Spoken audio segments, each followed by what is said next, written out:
watching the Highlight Zone with WANE 15 Sports Director Glenn Marini. Local sports coverage you can count on. Well, after a long, hot, sweltering summer, the Highlight Zone is finally heating up for football. Next Friday night, the season kicking off for real. Tonight, well, it's a little bit of an appetizer before the main course. Scrimmage games all across Northeast Indiana, and sure, they don't keep score, but for football-starved fans, anything is better than nothing. That's the case at Shields Field as Josh Ayan joins us with your Scrimmage of the Week. Josh. All right, Glenn. Well, last year we had a Highlight Zone record 4 teams from the area make it down to Lucas Oil Stadium. But Adams Central, oh baby, the Jets were the only one that came home with a state title. The defending 2A state champs making the drive up to Fort Wayne to take on Dwenger to test themselves against the Saints. So without further ado, AC at Dwenger, it is your Highlight Zone Scrimmage of the Week.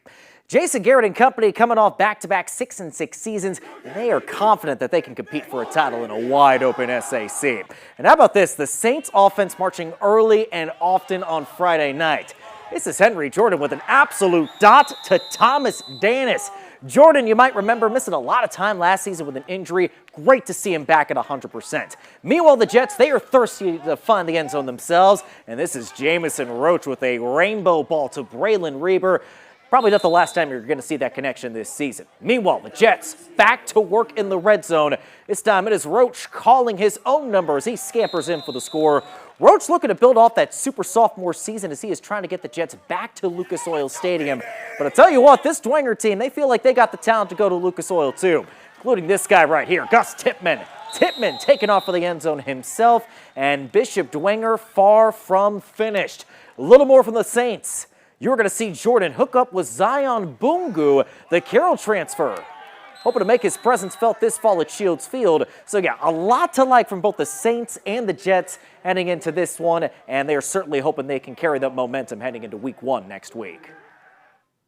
We haven't played Adams Central at all this year, but I definitely think they brought the hammer, and I think we got a good test, and I think we did really good tonight. This team has the ability to go to state and play at Lucas Oil, and it's a good way to get the team to play that competition. We're always going to have a little bit of jitters, a little bit of nerves, but, you know, we came out here, we started getting the groove of things, we started figuring out how to play football again, and then everything just kind of went from there. It was full go, first actual, pretty much our first game, and I just think we played pretty hard and see what the season has to bring for us.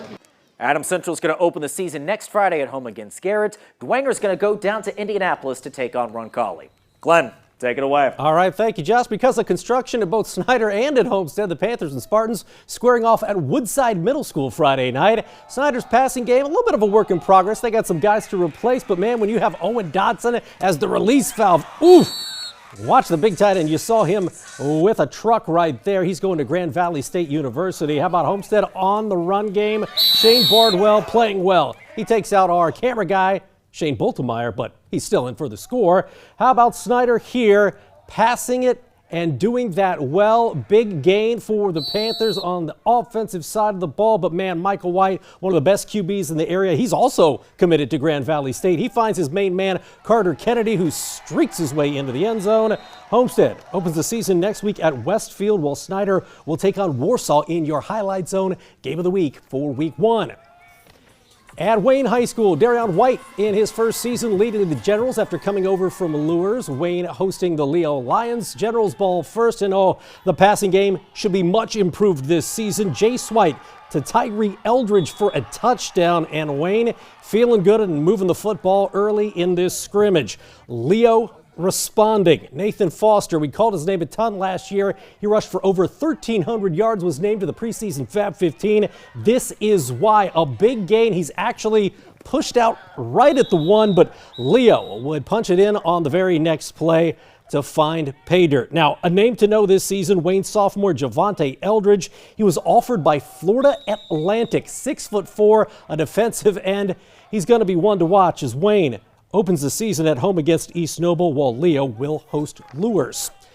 Speaking of Luers, the Knights ready to rock as Luers coming off a run to the 3A state title game. Kyle Lindsay and company scrimmaging Heritage. Luers ball here, TJ Epperson, only a sophomore, but he gets into the end zone from 4 yards out, and Luers offense scored a couple of TDs in their first 15 plays. Luers on defense doing it as well. Jaron Taylor, the big defensive lineman, applied the pressure, and that was Caden Harrison-Smith with the interception. Good hands from Harrison-Smith right there, but Heritage bouncing back here. Sophomore Zeb Tagulis looking for 6'4" Lante Castle, and Castle says, "King me." He's into the end zone for a touchdown. Heritage opens the season next Friday at Belmont, while Luers, again, is at Leo.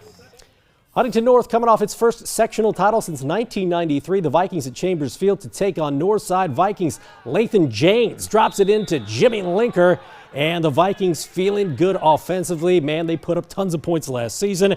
Another quarterback for the Vikings, Kane Landrum, with the keeper there for the touchdown. So a couple guys moving the ball well for that Huntington North offense. And speaking of moving the ball well, this is as good as it's going to get in a scrimmage game.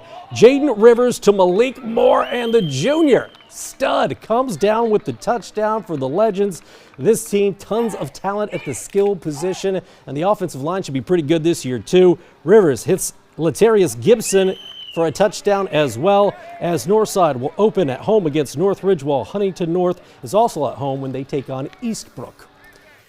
Finally, at Spooler Stadium, Northrop led by the top-ranked senior in the state, future Buckeye Jerquaden Guilford. The Bruins hosting Norwell. We picked this one up with David Callison to Maddox Weil, and Maddox Weil is going to be a sophomore this year. He's already got offers from the University of Michigan, from the Miami Hurricanes, from Penn State, and he shows you why. The smooth moves from the 10th grader. That is a touchdown, and the Northrop offense was almost unstoppable in this one.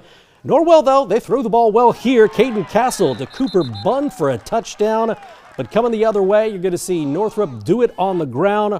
Robert Rembert coming in for a touchdown here for the guys in orange, as Norwell will open next week at home against Mississinewa, while Northrop will travel to New Haven. We'll have many of those games and many more when the Highlight Zone kicks off next Friday. But for now, I'm Glenn Marini, and that is your local sports report.